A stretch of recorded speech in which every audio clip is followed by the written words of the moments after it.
I'm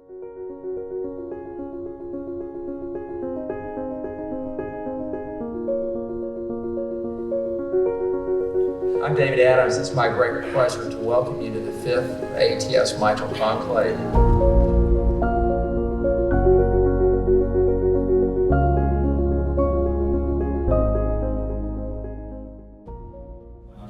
Hi, I'm Dr. Randy Martin, and I'm thrilled to be joined by Dr. Julie Swain.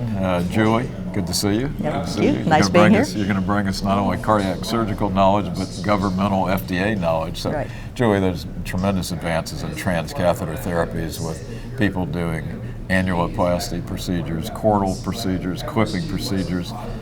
How do they merge together in the eyes of the FDA? Yeah, and since I don't speak for the FDA since I don't work for them any longer, but you know, if I had to advise companies, we have a bunch of trials going on with annuloplasty devices, chordal devices, clip devices, lots of things going on. Right. And I think the future will be combining all of those procedures to more closely emulate what we do for open operations. So I would think that once an approval, and the way the companies are going at it now is the individual devices, they're going for trials for their approval. Once a device is approved, it's up to the clinicians to use it in the way they think appropriate. So that if you had an annuloplasty device approved, and let's say a transcordal device like NeoCord or something like that approved, then practitioners could actually use them together. But I think to advance the field, they have to do it in a clinical trial. You know, it's not a law that they have to do it, but it needs to be done in a way that you can develop scientific evidence to have evidence-based medicine to approve use of these devices, including long-term follow-up. That's what I was going to say. You have to do it. You have to have follow-up. Yeah, obviously, exactly. And you've got to have randomization, or do you just I think you use it and then you follow the patients carefully. But what we've seen so often is that somebody will write a series of their 5 and I did 4 of those and this and that, but there needs to have a way to study these. And then always the problem is, how do you fund a study like that? And I would hope that the companies could cooperate and help fund it, maybe the Clinical Trials Network, something of that sort. But you've got to be able to show that this is a good thing to do and that the results are very well done.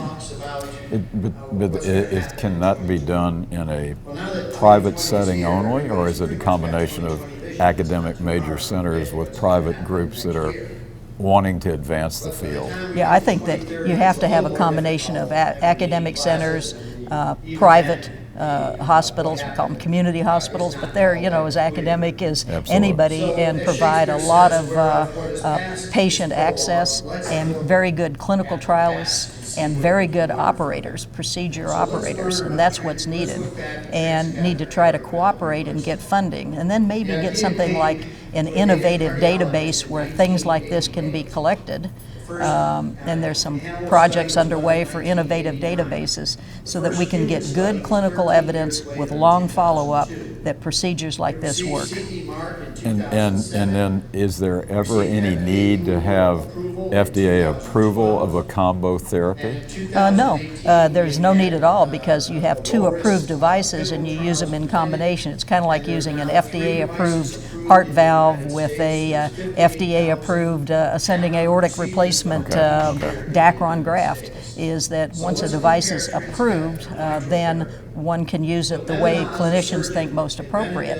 The problem comes with getting things paid for. You have to go to CMS, say you're doing a study. CMS actually might require, if they're going to pay for it, that might require that the patient be enrolled in a clinical trial. That would be great.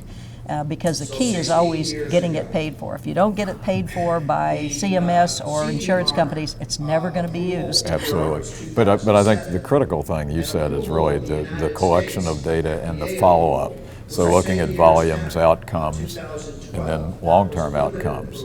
Yeah, we've just heard the complaint at this meeting just 10 minutes ago by one of our speakers that the surgeons have not done a good job of showing the long-term effects of open mitral valve operations.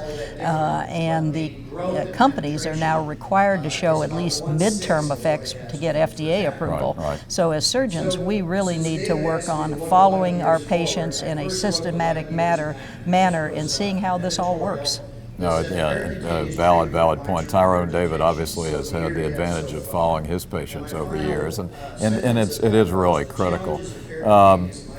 What do you think the future is going to be in transcatheter therapies? Well, that's the future of everything, is imaging. You know, if I had to advise a medical student of what to go into now to start in, I'd tell them imaging. Imaging is like the most important thing. And then transcatheter, or not even catheter, other ways of doing things minimally invasively, steering things to the brain using magnets or whatever. Right. But the future is least and least invasiveness of operations. And surgeons really need to learn this stuff, because who's more qualified, and with anatomical knowledge? Sorry, you're a cardiologist. No, but knows the space, Yeah, knows the anatomy, knows the disease, has seen it, so it's really important. Exactly. Well, Julie, great advice, and Great. thank you. Thanks very much for Thank you. joining me, and thanks for joining us. Thank you.